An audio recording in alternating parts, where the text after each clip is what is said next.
We're live and local. It's Mix 2.5. Big Papa in the morning on a Mental Wellness Wednesday.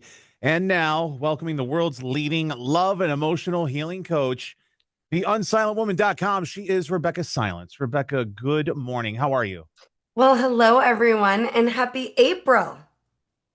Happy April to you. Let's talk divorce. Okay. You and I um, have both been there. we have, and we also know how easily things can go from cordial to going off the rails.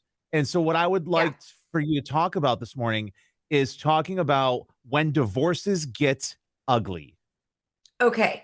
Yeah. So I teach that you can actually have a graceful divorce. I just love that terminology. I never care when couples hire me if they stay together or not, as long as if they end it, are mutually respectful, back to a place of love and genuine gratitude for what they've built, and they're not taking their patterns with them. So, what on earth do I mean by that?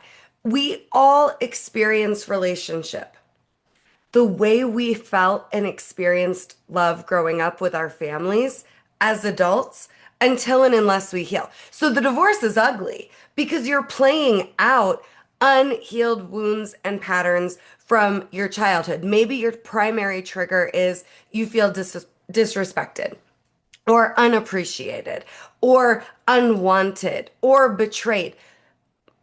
But before we get into all that, a lot of times when a divorce gets ugly, it's they did this, they did that, they're doing it's a blame thing, and it's not necessarily them looking at people looking at themselves. Well, 100%. And So, yes, that's exactly where I'm going. Is if I feel disrespected and now I'm blaming you for that instead of seeing essentially I'm a vibrational match for this wound. So I can have an ugly divorce and kick you to the curb and take my power back by taking all your money or cheating on you or whatever it is.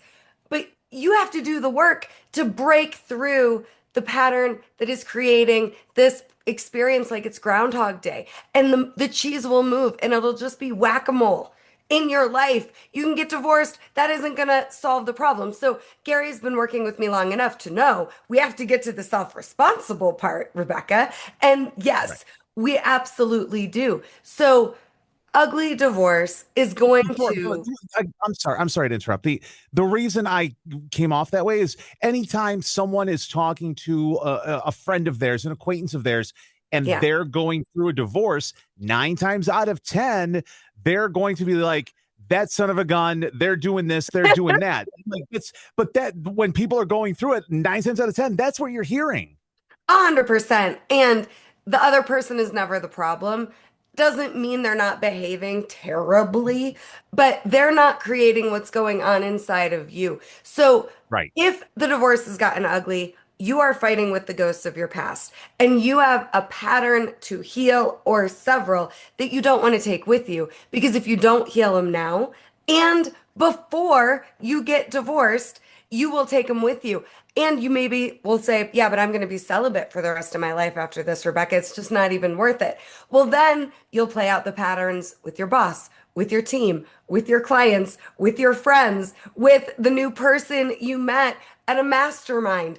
I am telling you, the patterns repeat, the patterns repeat, the patterns repeat until they heal. So you've got to make sure you're not ugly in the divorce. Even if your spouse is being ugly, your number one job is to stay clear and to stay clean and to stay the best of you. And I know you might be thinking, yeah, but they don't deserve that. I don't care. You do, and your kids are watching.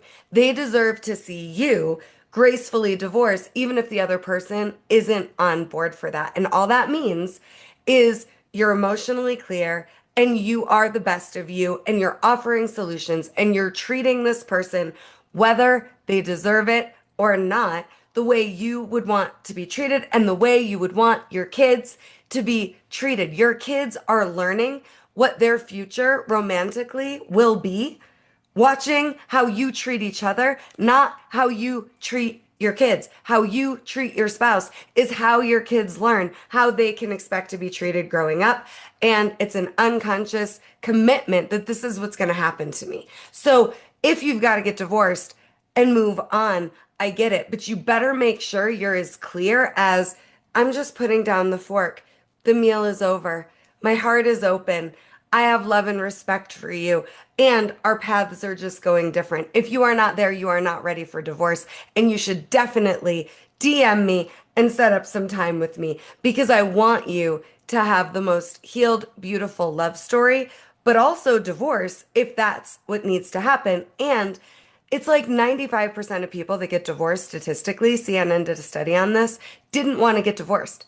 That's just the only thing they saw as possible or the way out. And then they took their patterns with them. So Sure. DM me and let's get you clear and healed and you staying the best of you and committing to, I'm not going to be ugly and I'm going to heal whatever comes up for me on this divorce journey so I don't take it with me or pass it on to my kids. In fact, you know what? The question I'm going to have, we're going to do a whole other segment on it for, Okay. well, I'll save it for next week. All right. So if you want to learn more, you can go to theunsilentwoman.com, theunsilentwoman.com. It's a mental wellness Wednesday, the world's leading love and emotional healing coach. She is Rebeccah Silence, and we'll talk to you next week.